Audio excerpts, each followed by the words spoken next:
Taste the Daily. Cuddalore மாவட்டம் சிதம்பரம் அருகே இசைக்கலைஞர்கள் அதிமுகவில் தங்களை இணைத்துக் கொண்டனர். பரங்கிப்பேட்டை ஒன்றியத்துக்குட்பட்ட பல்வேறு கிராமங்களைச் சேர்ந்த இசைக்கலைஞர்கள் மற்றும் திமுக விசிக கட்சியைச் சேர்ந்த 15க்கும் மேற்பட்டோர் அதிமுகவில் தங்களை இணைத்துக் கொண்டனர். சிதம்பரம் அதிமுக சட்டமன்ற உறுப்பினர் KA பாண்டியன் சால்வை அணிவித்து வரவேற்றார். இந்த நிகழ்ச்சியில் மாவட்ட இணைச் செயலாளர் ரங்கம்மாள் உட்பட பலர் பங்கேற்றனர். கடலூர் மாவட்டம் சிதம்பரத்தில் கிழக்கு மாவட்ட அதிமுக சார்பில் மாவட்ட செயலாளரும் சட்டமன்ற உறுப்பினருமான KA பாண்டியன் தலைமையில் நிர்வாகிகள் ஆலோசனைக் கூட்டம் நடைபெற்றது. சிதம்பரத்தில் இளைஞர் இளம்பெண்கள் பாசறை அமைக்க ஆலோசனைக் கூட்டம் நடைபெற்றது.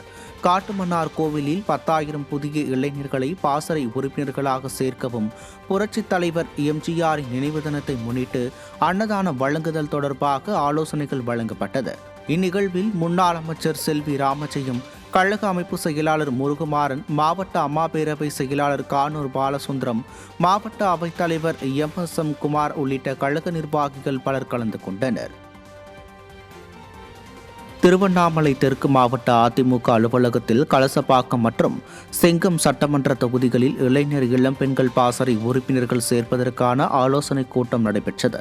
இக்கூட்டத்தில் முன்னாள் அமைச்சரும் சட்டமன்ற எதிர்க்கட்சி துணை செயலாளருமான அக்ரி கிருஷ்ணமூர்த்தி சிறப்பு அழைப்பாளராக கலந்து கொண்டார். இந்நிகழ்வில் மாவட்ட அவைத்தலைவர் EN நாராயணன் உள்ளிட்ட ஏராளமான கழக நிர்வாகிகள் கலந்து கொண்டனர்.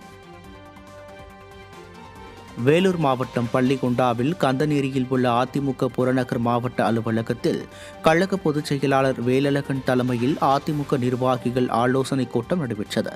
வேலூரில் இளைஞர் இளம்பெண்கள் பாசறை மண்டல மாநாடு நடத்துவது குறித்தும், கழக பொதுச் செயலாளருக்கு உற்சாக வரவேற்பு அளிப்பது குறித்தும், பூத் வாரியாக இளைஞர் இளம்பெண்கள் பாசறை நிர்வாகிகள் நியமிப்பது குறித்தும் ஆலோசனைக் கூட்டம் நடைபெற்றது. இந்நிகழ்வில் முன்னாள் சட்டமன்ற உறுப்பினர்கள் லோகநாதன், சூரியகலா மற்றும் ஏராளமான கழக நிர்வாகிகள் கலந்து கொண்டனர்.